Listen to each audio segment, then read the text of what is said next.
it low while I pop a bottle off of your chain swinging, clang clang, and it costs a lot. Bitch, I'm always at the guala, yeah, and you are not badass beat. Keep on going till you hit. Bismillahirrahmanirrahim. Assalamualaikum warahmatullahi wabarakatuh. Kami dari kelompok 3. Sebelumnya saya akan memperkenalkan diri terlebih dahulu. Perkenalkan, nama saya Sabila Aisyah Jamil dengan NIM 203400011. Di sini saya akan membacakan materi yang pertama, yakni tentang revolusi industri 1.0.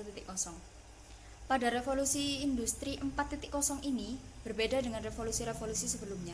Pada revolusi industri 1.0 atau yang dapat disebut dengan revolusi generasi pertama merupakan revolusi pada tahap awal yang terjadi pada abad ke-18. Pada saat itu banyak sekali pekerjaan yang masih mengandalkan tenaga manusia dan juga hewan. Namun setelah terjadi revolusi 1.0 yang ditandai dengan adanya penemuan sebuah alat tenun mekanis pada tahun 1784 dengan menggunakan mesin uap, semuanya berubah. Tenaga hewan dan manusia tidak lagi digunakan, yang dapat mengakibatkan banyaknya pengangguran walaupun jumlah produksi sangat meningkat. Akan tetapi, penemuan mesin uap lebih dapat meningkatkan perekonomian dan penghasilan per kapita menjadi 6 kali lipat, sehingga menjadikan perubahan-perubahan baru yang akan melahirkan kembali sebuah revolusi industri dengan perkembangan yang lebih maju. Ya, kemudian untuk revolusi 2.0 itu terjadi pada abad ke-19 sampai abad ke-20 dengan ditandai munculnya listrik yang membuat biaya produksi itu jauh lebih murah dari sebelumnya. Kemudian pada tahun 1913 itu tercipta sebuah lini produksi yang menggunakan ban berjalan. Penemuan yang mengakibatkan produksi mobil yang sebelumnya merakit satu mobil itu perlu banyak orang. Namun setelah adanya penemuan itu, lini produksi mobil dapat dilakukan secara massal dan setiap pekerja itu dapat dilatih agar menekuni satu bidang saja, sehingga ketika melakukan pekerjaan itu sesuai bidangnya masing-masing. Pada tahun 1870, tepatnya di Cincinnati, Amerika Serikat, untuk pertama kali lini produksi melibatkan rumah potong hewan. Pada saat itu, mobil diciptakan untuk memudahkan proses produksi di pabrik, karena sebelumnya alat transformasi darat masih menggunakan tenaga hewan dan manusia, sehingga dengan adanya revolusi industri ini mengakibatkan perubahan yang cukup besar. Bahkan pada saat adanya Perang Dunia Kedua, proses produksi tank, pesawat, dan senjata lainnya dibuat oleh pabrik yang telah menggunakan lini produksi. Assalamualaikum warahmatullahi wabarakatuh. Perkenalkan, nama saya Alvin Ilmanuda. Pada video kali ini saya akan menjelaskan mengenai revolusi industri 3.0 atau yang biasa disebut revolusi industri 3.0. Lanjut mengenai pembahasan revolusi industri 3.0. Jadi revolusi industri 3.0 muncul ditandai dengan adanya teknologi informasi dan penggunaan elektronik untuk proses produksi.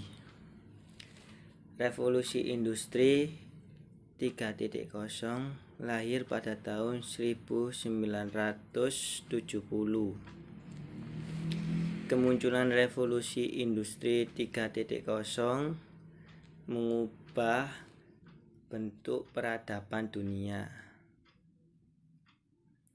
Jika pada revolusi industri sebelumnya mesin masih dikendalikan oleh manusia, sedangkan pada revolusi industri 3.0 ini mesin sudah dikendalikan oleh komputer. Sistem komunikasi yang telah menggunakan teknologi digital membuat penyebaran akses informasi semakin cepat dan luas. Pemanfaatan alat elektronik dan komputer pada otomatis produksi merupakan bukti perkembangan revolusi industri 3.0. Sekian dari penjelasan saya mengenai revolusi industri 3.0. Assalamualaikum warahmatullahi wabarakatuh. Perkenalkan, nama saya Eva Kusni Arianti, NIM 203000030. Di sini saya akan menjelaskan tentang revolusi industri 4.0. Revolusi industri 4.0 ini berawal pada tahun 2018 hingga sekarang. Revolusi ini menyatukan kedua teknologi, yaitu otomatisasi dan siber. Teknologi ini merupakan gaya dalam pertukaran data secara manufaktur dan otomatisasi. Lain dengan revolusi sebelumnya, industri 4.0 ini mengembangkan Internet of Things bersamaan dengan teknologi-teknologi baru seperti dalam bidang robotik, sains, dan lain sebagainya.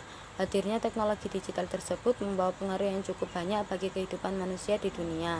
Banyak aktivitas seperti pekerjaan dan cara atau gaya hidup manusia yang berubah menjadi lebih praktis karena menggunakan sistem otomatisasi dalam melakukan kegiatannya. Contoh dalam bidang transportasi.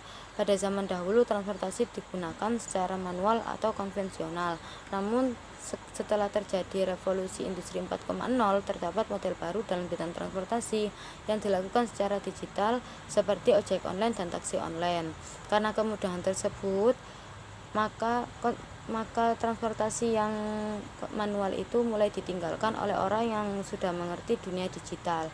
Namun tidak semudah itu hilang karena masih ada orang yang tidak tahu akan dunia digital.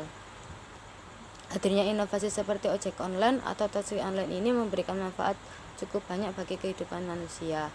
Selain karena praktis, juga harga yang ditawarkan cukup terjangkau sekaligus dapat mengurangi angka pengangguran serta dapat meningkatkan penghasilan dan kesejahteraan bagi pengemudi ojek online. Jadi dari diri kita masing-masing ya. Untuk menyikapi setiap revolusi industri itu tergantung kitanya. Kita itu bisa memanfaatkan dengan baik atau tidak. Pastinya revolusi industri itu ada dampak negatif dan positifnya. Itu kesimpulan dari saya dan itu penjelasan dari saya mengenai revolusi industri 4.0 ini.